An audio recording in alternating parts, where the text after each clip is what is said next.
Hi, my name is Jennifer Golden, and I will be talking about my research paper today, which is how COVID-19 reshaped teaching practices, and also how this was one of the most quickest and dramatic shifts in education ever. So early 2020 happened. School shut down overnight. I remember leaving and knowing I wasn't going to be back till that next week, leaving school early, and over the announcements told us, go home, I'll see you next week. So we switched from in-person to online overnight. I remember attempting to have Zooms that next day, and Google Meets, which the teachers had to formulate on themselves. They had to create ways and change their lesson plans. They had to change their units on now this new sort of life that we were experiencing at the time temporarily. So teachers use Zoom, they use Google Meets, they really had to utilize their Google Classrooms and their Canva accounts, their Canva pages for their students, because that was the only way that they were going to be communicating with their students. So the challenges with this was that the teachers had no training. Teachers had no time to prepare. There was no preparation time. And so they had to adapt overnight. They had to try and figure out ways to teach their lessons as efficiently as possible. Also, there was students in general have limited resources, especially technological resources. I was lucky enough to have a Chromebook provided to me by my high school before COVID even happened. But that's not the case for most of the world. That's just not. And also, internet connection is not stable for every single person. I did not have stable internet connection at all. I was booted out so many times in the middle of exams. It was hard. It was really hard. I remember being extremely stressed out, and I just remember also feeling the tension from my teachers in the beginning.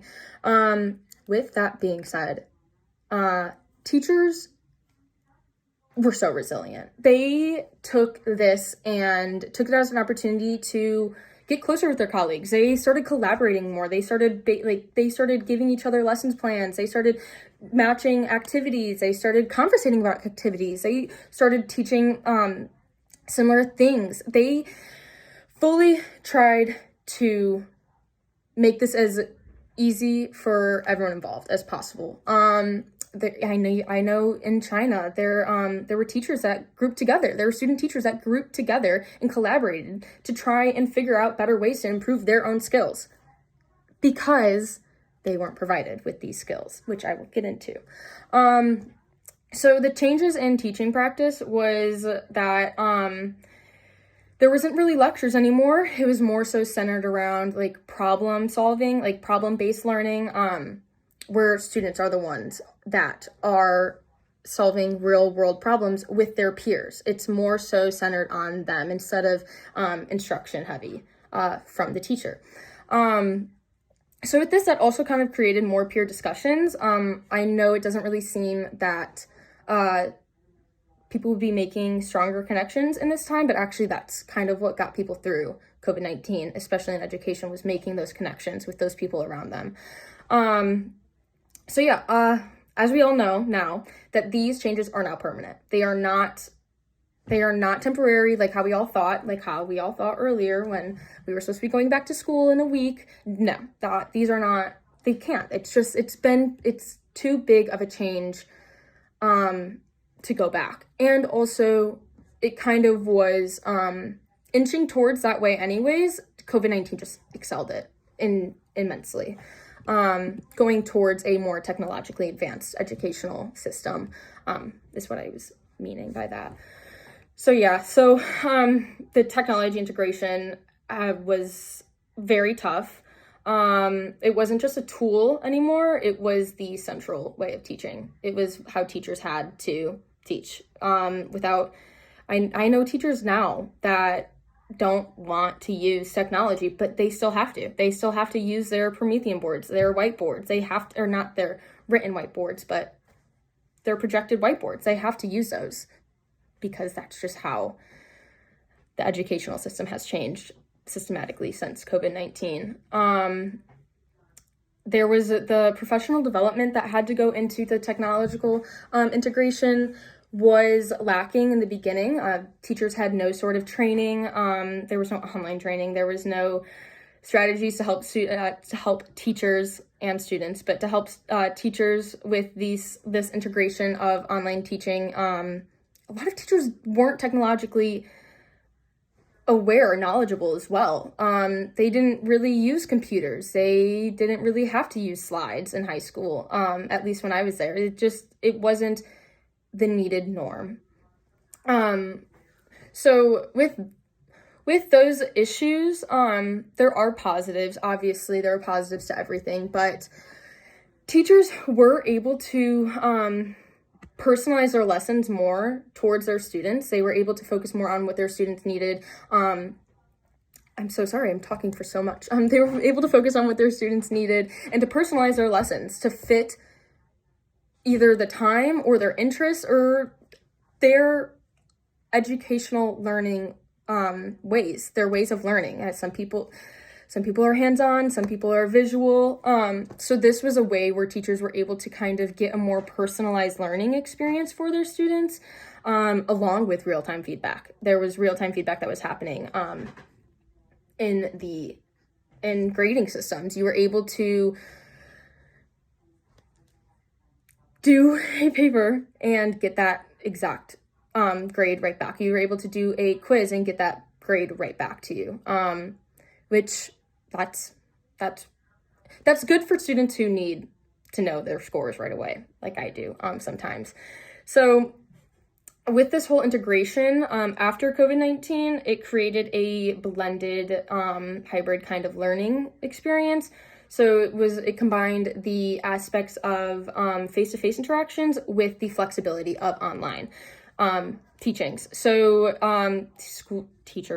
students were able to learn at their own pace. They were able to watch their lectures at their own pace. They were able to rewatch lectures. They were able to fast forward lectures if they have a shorter attention span and need to hear things quicker. They were able to do that. They were able to personalize it for themselves. Not only their teachers, but they were able to personalize it for themselves.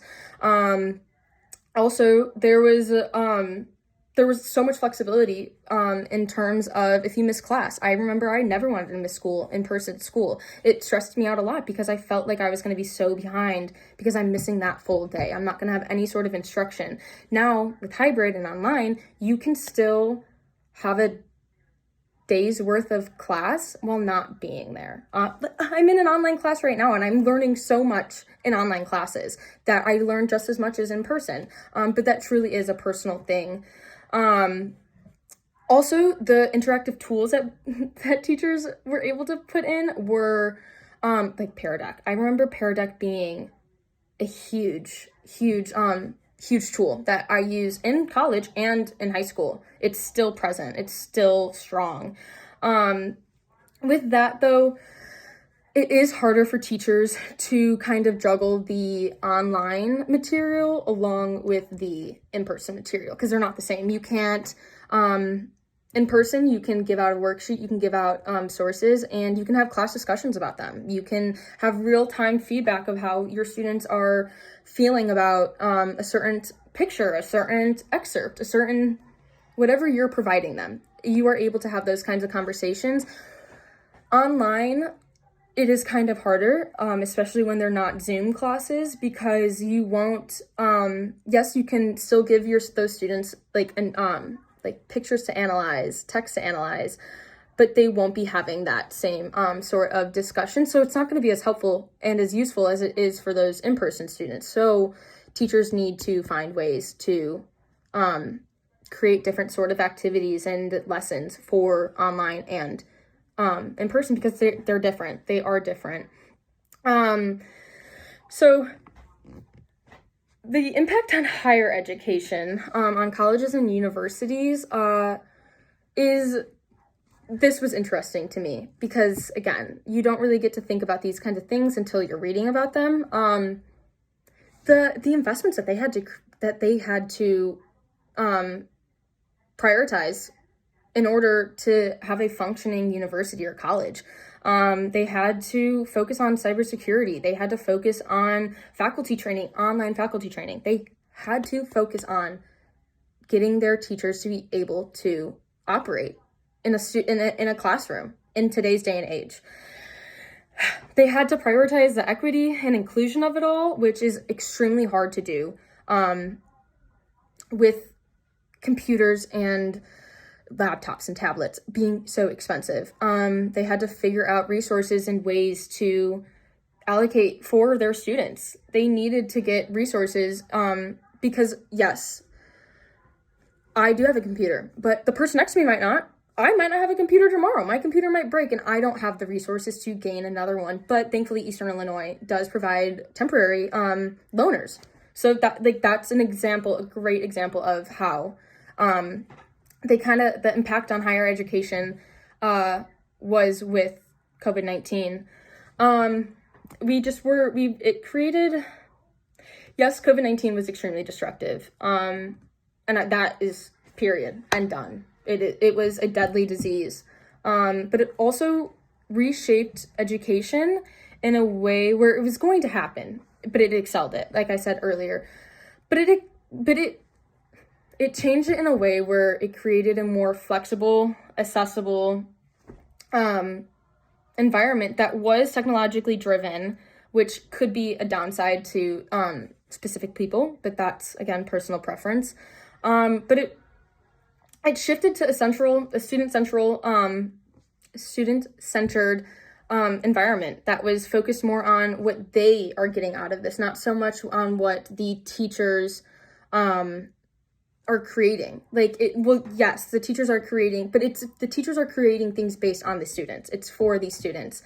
So yeah, I know I already said this, but COVID-19 changed teaching practices in a way where there was more flexibility that is occurring in terms of if you want to do an online class or if you want to do in person, or if you're taking so many courses and need some time. If you have a job, you're able to go to some in-person classes and also do online classes. It's a great tool. I'm talking for a really long time, so I really apologize, but